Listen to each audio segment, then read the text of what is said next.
derribava um tronco, o machado caiu na água, e ele gritou e disse: ai, meu Senhor, porque caiu, era emprestado.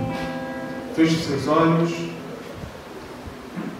Uma breve oração que eu aprendi, eu queria orar junto com a igreja essa noite. Ora assim comigo: Senhor, fala comigo. Amém.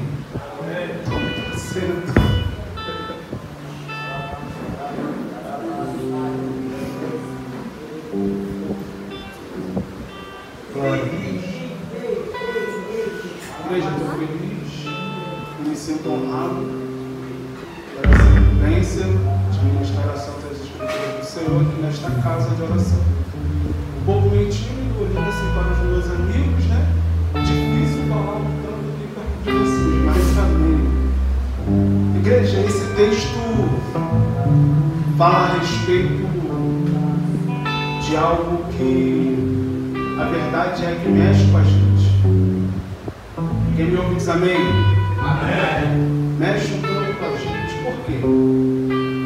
Falar um pouco do profeta Eliseu, meio tanto difícil, e também é alguém que eu também me inspiro. Por que é alguém que me inspira? Porque a gente conhece muito bem a respeito do profeta Elias, aquele que a qual disse que segundo a palavra dele não cairia nenhum orvalho, senão segundo a sua palavra. O texto diz que Deus ele honra com a palavra do profeta Elias, e durante 3 anos e meio fica sem cair nenhuma gota de água, nem orvalho durante a noite cai, mediante a palavra dele. Porém, quando o profeta disse que iria chover, e leva Acabe, o rei desgovernado de Samaria, lá para cima do Monte Carmelo, a Bíblia diz que eles começam a oferecer sacrifício, e quando ele está oferecendo sacrifício, Acabe e os profetas, 400 de Baal e 450 de Azera, nada acontece, eles ficam desesperados e começam a pegar os seus punhais e desferir contra o seu corpo, para poder chamar a atenção, porque Elias diz o seguinte: vai que o seu Deus esteja viajando ou descansando, e por isso que ele não atendeu. A Bíblia diz que o tempo passa, a hora se avança, e o profeta, chegou a hora do profeta Elias fazer o seu sacrifício, porém a primeira coisa que o profeta Elias ele faz é reparar o altar, e depois que ele repara o altar, ele pega, coloca lá coloca a linha, coloca o animal por cima, e fala com o povo daquela cidade jogar água sobre a lenha, sobre o novilho. Depois disso, ele começa a orar até que o fogo desceu, comeu, lambeu o holocausto, toda a água que estava, e a partir daí ele disse: olha, Acabe, corre para casa, pois ouço o ruído de uma grande chuva. Vai para casa, vai embora, vai correndo. Acabe ele vai embora, e Elias ele vai para um monte, e quando ele chega em cima do monte, ele chama o seu moço, e ele coloca, o texto diz que ele coloca a joelha no monte, coloca o seu rosto entre as pernas na terra, e ele começa a orar, e ele manda o seu moço ir, vai lá e vê na direção do mar. O seu moço ele volta e vê, não tem nada, não está acontecendo nada. O texto diz que ele volta, coloca a cabeça entre as pernas e diz: agora vai de novo. Durante 7 vezes, na última vez que ele vai e volta, ele diz: agora eu vejo. O que é que você vê? Uma nuvem surgindo lá no final, do tamanho da mão de um homem, e nessa direção aqui. Ele sai dali e vai direto a casa e corre, porque tem barulho de chuva chegando, por conta de apenas uma pequena chuva que estava surgindo no meio do mar, no final do mar. Interessante que logo depois desse episódio, a Bíblia vai falar que está Elias passando por uma cidade, e ele vê com que está Eliseu no meio, lavrando lá junto com as juntas de bois. Ele pega a sua capa, lança sobre Eliseu, e quando lança sobre Eliseu, na mesma hora, pastor, Eliseu se levanta e começa a seguir Elias.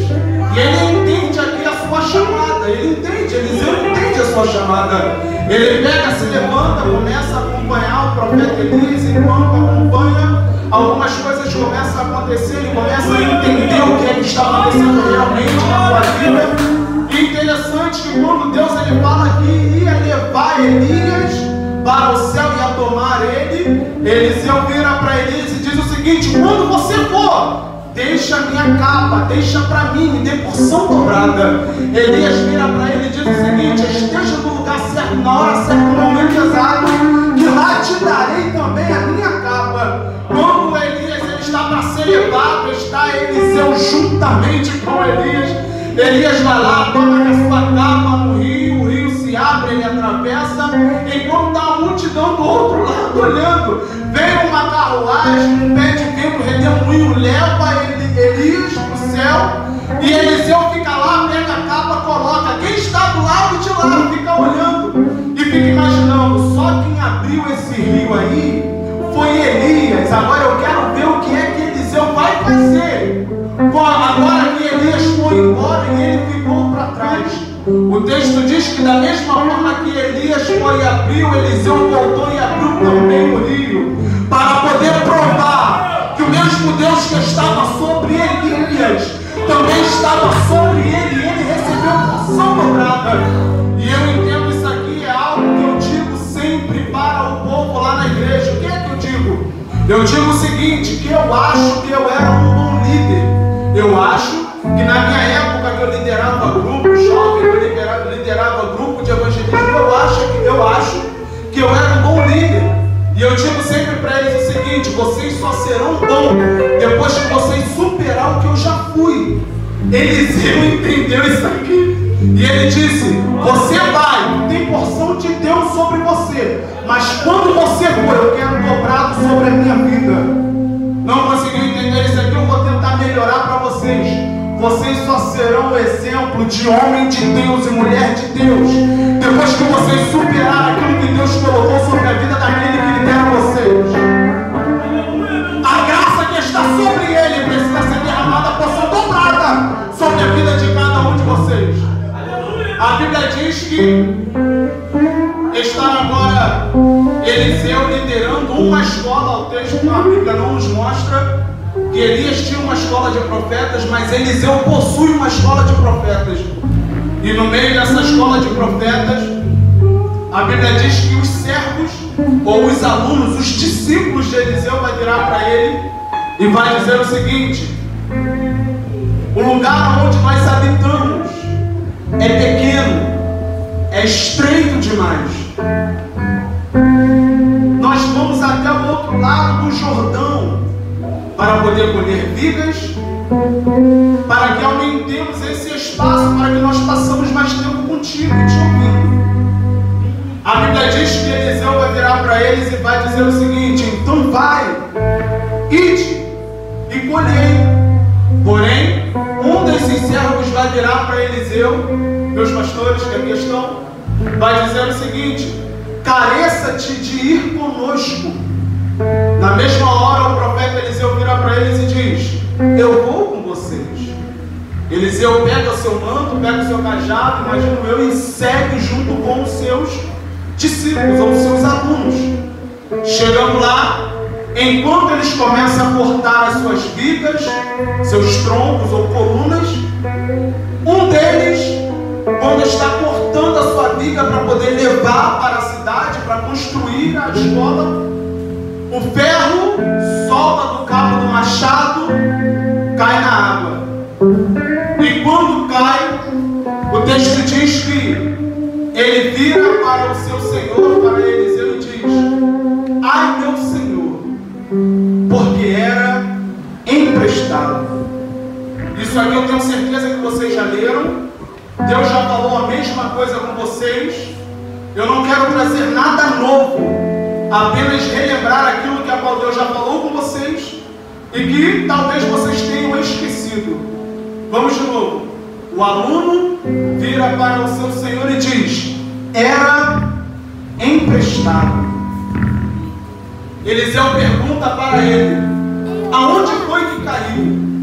Ele leva Eliseu até o lugar onde caiu o ferro do machado. O texto diz que ele corta uma vara e ele toca ou joga na água, e na mesma hora o ferro do machado começa a flutuar. Enquanto o ferro do machado está flutuando, o profeta Eliseu vira para ele e diz: levanta-te, erga-te e tomai de volta o machado. Ele se levanta, pega e coloca de volta no cabo o ferro do machado. Aleluia! Se vocês tivessem entendido, eu acho que esse seria o momento que vocês levantariam a mão para o céu e glorificariam o nome de Deus, exaltariam o nome dele. Porque isso aqui que aconteceu é terrível. Por quê, pastor? Porque o aluno do profeta está dizendo: era emprestado. Isso aqui não mexe nada com vocês, não? Eu vou tentar explicar para vocês. O dom que você carrega não é seu. Ele é emprestado. E haverá um momento que ele te pedirá conta daquilo que ele emprestou a ti. A família que ele deu a ti não é sua, é emprestada. E haverá um momento que ele pedirá conta. Já reparou um negócio? Se você possui algo dentro de casa, você valoriza e você cuida daquilo que você tem. Glória a Deus. Porém, quando você pega algo emprestado de alguém, qual é as primeiras coisas que vocês falam para os seus filhos? Ei, toma cuidado com isso, porque não é meu. Glória a Deus. Toma cuidado com essa ferramenta, porque ela não é minha. Se você tem cuidado com a ferramenta que você pega emprestada com seu amigo, por que não ter cuidado com a ferramenta que Deus ele te emprestou? Por que é que você não tem usado a ferramenta que ele entregou nas tuas mãos? Oh, Espírito Santo, se ele te emprestou o dom da palavra, por que é que você não tem utilizado da mesma? Por que é que você não tem tido cuidado com essa ferramenta? Se ele te emprestou o dom da palavra, se ele te deu o dom da oração, por que é que você não tem tido cuidado com ela?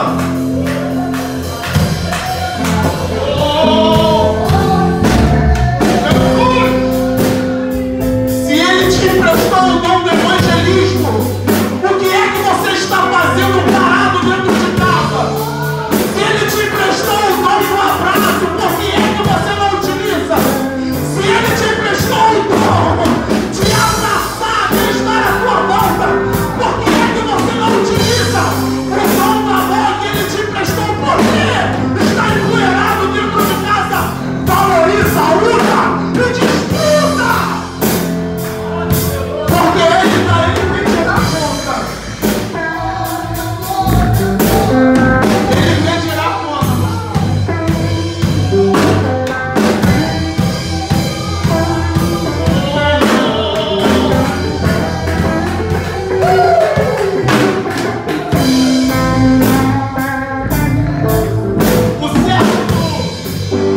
O servo do profeta Eliseu, ele diz o seguinte, e eu imagino o desespero que ele estava naquele momento, porque ele pega o machado e ele está utilizando muito bem, está usando.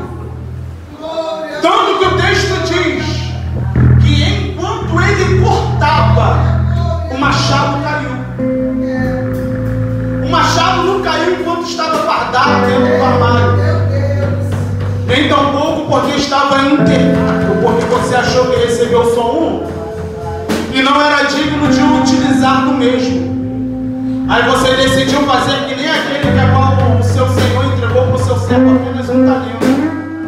Ele foi e colocou lá, abriu um buraco na terra, enterrou e disse: não dá para mim. Se não dá para você, por que você não deposita aos banqueiros, rapaz? É melhor do que você pegar e enterrar ele. Por quê? conta do talento que entregou nas suas mãos. Um dia ele pedirá a conta da ferramenta que ele entregou nas suas mãos. O servo do profeta vira e diz: ai meu Senhor, porque era emprestado. Interessante que logo depois ele fazer esta declaração, o profeta chega para ele e diz: aonde foi que caiu? Aonde foi que caíste? O servo vira para ele e leva ele até o lugar e disse: foi aqui que ele caiu. E repare isso aqui. O profeta está perguntando. Viu que estava trabalhando? Caiu. Ele perguntou onde foi que caiu. Ele disse: foi aqui que caiu. Na mesma hora, ele vai lá, corta uma vara, coloca, toca, joga na água e o ferro flutua. Repare isso aqui.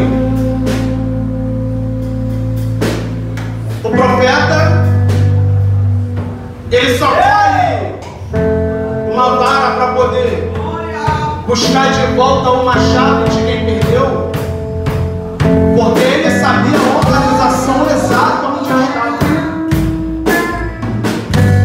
O servo do profeta, ele não estava titubeando, dizendo: ah, eu não sei, acho que foi por aqui, acho que foi ali.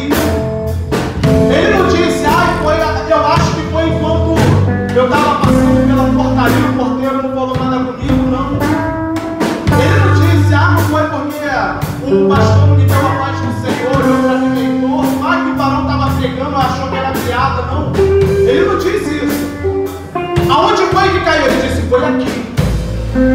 Aí a gente vai lá no livro de Apocalipse, capítulo de número 2, versículo de número 5. Lembra onde foi que perdeste e volte a praticar as primeiras obras.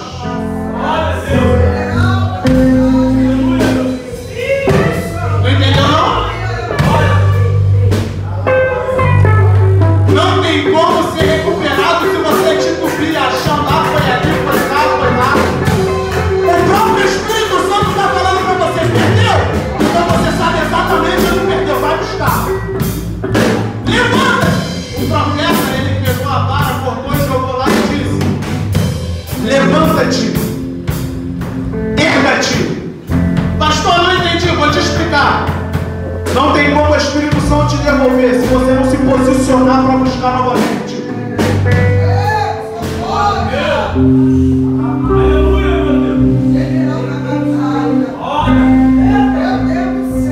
Ah, pastor, todo dia eu oro e peço para Deus me devolver o dom da cura, mas Ele não me devolve. Ah, pastor, todo dia eu vou para a igreja pedindo para Ele me devolver o dom da palavra, devolver a família. Mas aí não adianta você pedir e não se posicionar quando Ele fala para você se erguer.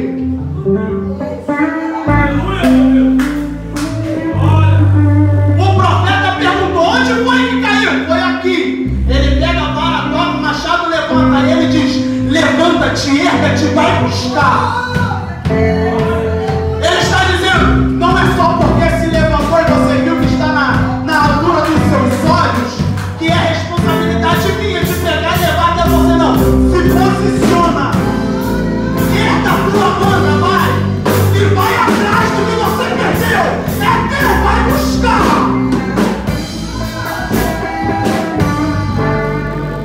O nosso problema é que nós queremos tudo assim, ó, de bombejada, pronto, aqui.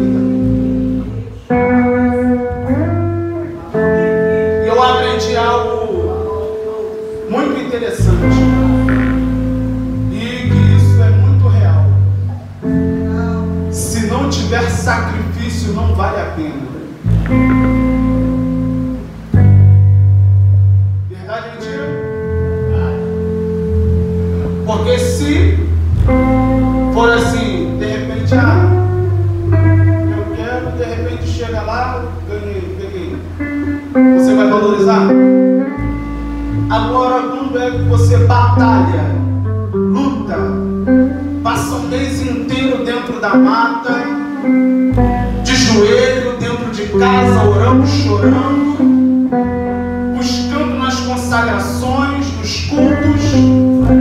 Aí Deus ele vai lá assim, não, gostei do meu servo, ele está aqui, está me incomodando, então vou pegar e vou entregar. Quando você recebe, o que é que você faz? Valoriza. Por que é que você valoriza? Porque gerou sacrifício. O que é de mão beijada a gente não valoriza. Mas aquilo que nos gera sacrifício, a gente valoriza. E por que é que você tem deixado o talento que Deus te deu da forma que está?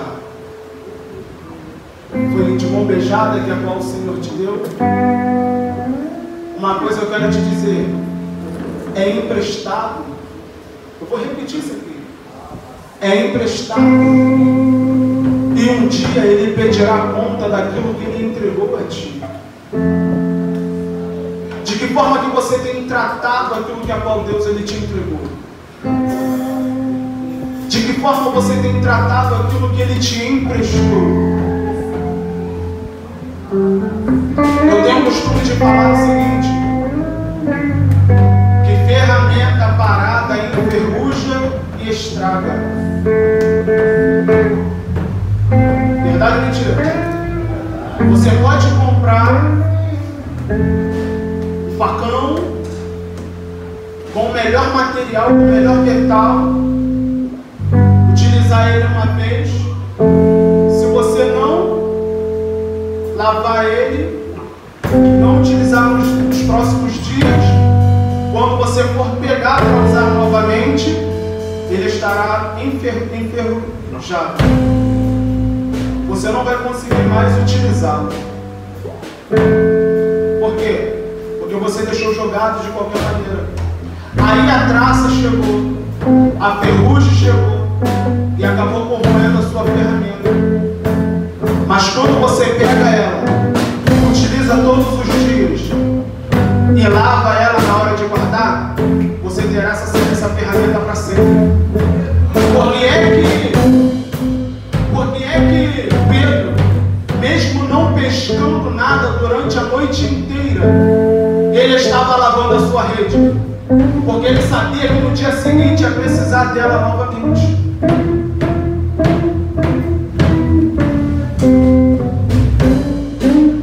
E o que é que você tem feito com aquilo que a qual o Senhor te entregou? O que é que você tem feito com aquilo que a qual o Espírito Santo te entregou? Algo que talvez muita gente não fale para você, eu vou revelar aqui para você. O Espírito Santo ele tem ciúme daquilo que ele te entrega.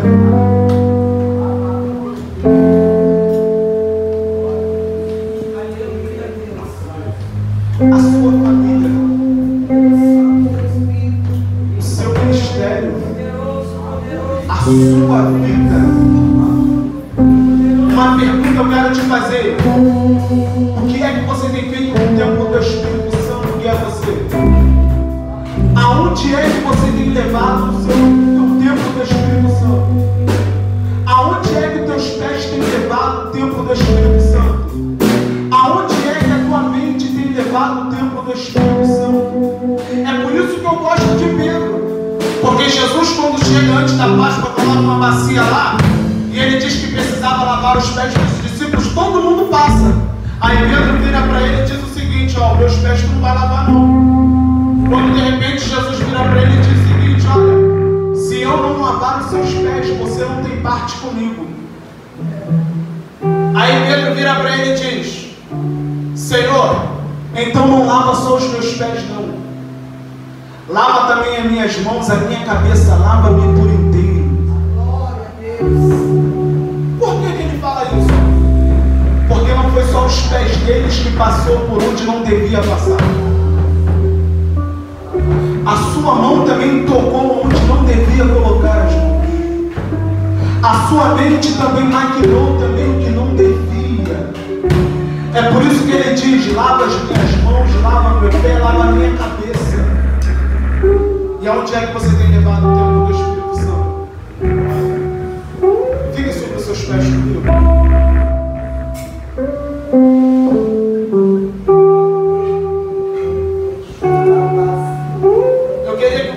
olhasse para dentro de você. Eu queria que você olhasse para dentro de você. Se você puder, feche os seus olhos. Eu queria que você olhasse para dentro de você e fizesse uma análise aí agora. E perguntasse para você mesmo: o que é que eu tenho feito com a ferramenta que a qual o Espírito Santo me entregou? O que é que eu tenho feito com aquilo que Deus ele me entregou? O que é que eu tenho feito com o dom, com o talento que a qual Ele me entregou? Você sabia que o Espírito Santo está com saudade de você? Você sabia que o Espírito Santo está com saudade de você todos os dias? Te chama naquele mesmo lugar que você tinha o costume de ajoelhar para orar e falar com Ele?